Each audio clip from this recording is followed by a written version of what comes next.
What did you see that was on ESPN? Because I did like 8 fights through the night, and I'm pretty sure the first fight on TV was Zizo. Was Zizo the first fight on TV? I don't know. Okay, I'm just on BoxRec. Or I only caught the first pay-per-view fight. Yeah. Zizo is a Saudi Arabian fighter. He has an amazing story, and I will have him on. We'll use him as a motivational message episode or message at the end of an episode soon. Amazing story.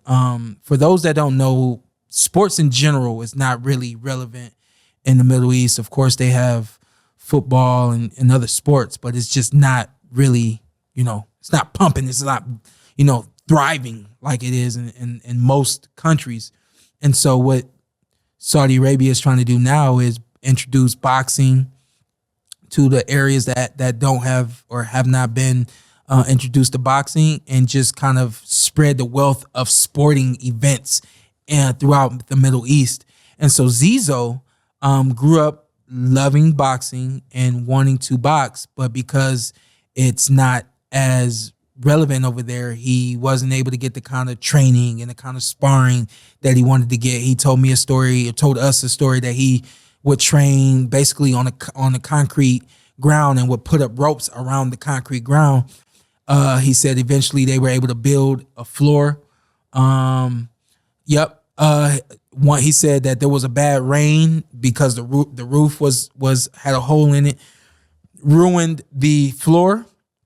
He said they went to another gym and pulled up their floor to steal it. I love it. Love it. That's my type of guy. And couldn't get all of it. So now the ring's smaller than it was before. You know what I mean? He said all of that led him to no excuse. No excuse, man. All that led him to eventually going to California to the Wild Card Gym. He said the only thing he knew about boxing outside of what he was being taught and was learning was Manny Pacquiao and Freddie Roach. Okay. And so he knew if I get to the States, I go to California, I go to the Wild Card Gym, I asked for Freddie Roach to train me. And that's exactly what he did. And even though Freddie didn't train him, he was able to train at the Wild Card with a coach over there. And that guy ends up becoming his coach. And that coach told him to go to, I'm missing his name. I got his, I just had his name too. His coach? Buddy McGirt. Zizo said that he watched a lot of film, and that's how he got, started improving his skills from watching film, and of course getting sparring over there in Cali. And when his coach told him to watch Buddy McGirt's jab, and he said he started improving his jab based on what he was seeing from Buddy McGirt. He said next thing he knew, he was going to a gym after the pandemic. Buddy McGirt walks into the gym. He didn't really even know that he was going to be going to Buddy McGirt's gym, but it was one of the only few gyms to open up in his area after the pandemic. That leads him to Buddy McGirt. He told Buddy his story, said, I'm here, I want to give it my all. Buddy, and I talked to Buddy over this past week too, but Buddy said, let's go. Buddy old school. Buddy old school. If he believes in you, I know I can count on both my hands and probably more at how many coaches wouldn't say that. Yeah.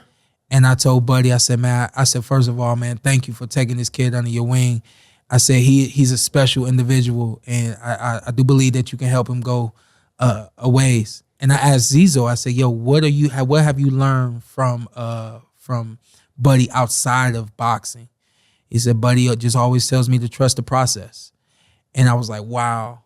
Because I started telling myself that, and nobody told me that. Mm-hmm. And so to hear and the legend like Buddy McGirt extending that knowledge and wisdom to somebody else, and it was knowledge and wisdom that I had gathered for myself, I was like, wow, okay. So when everybody's looking at me saying you're this, you're that, you're a legend, all these different things, and I'm always like, well, thank you. I can look at somebody else that did it, and just from those words right there, trust the process, I know that I consider Buddy to be a legend. And other people have said that I'm a legend. I'm like, all right, yeah, but to know that I was on the doorstep of somebody else thinking like they were thinking, operating the same way that they were working. That definitely resonated with me. It made me feel like, like I have done a really good job. You know what I mean? I'm a legend. No. It didn't make me feel like I'm a legend. Just, No. To know that Buddy Yeah. said that to him, and that's what Buddy feels is something that's wisdom that every fighter should have.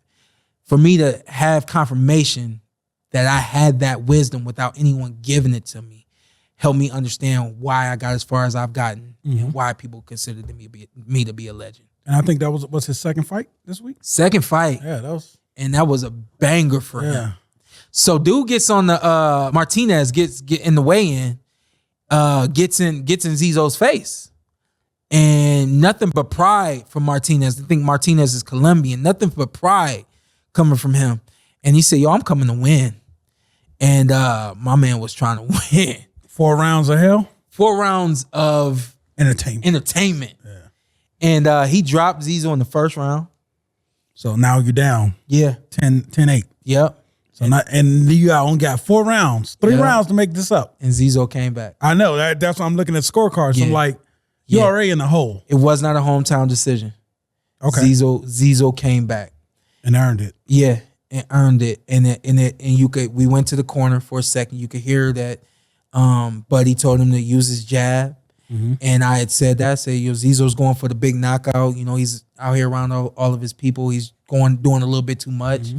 And he was able to kind of gather himself and just kind of box his way to a decision. And I thought it was a fair decision. Yeah. Martinez didn't argue it, and a hell of an effort from Martinez. Yeah. I said I would love to see Martinez again in Saudi Arabia against someone else who isn't Saudi. Because I want to see how this crowd reacts to him.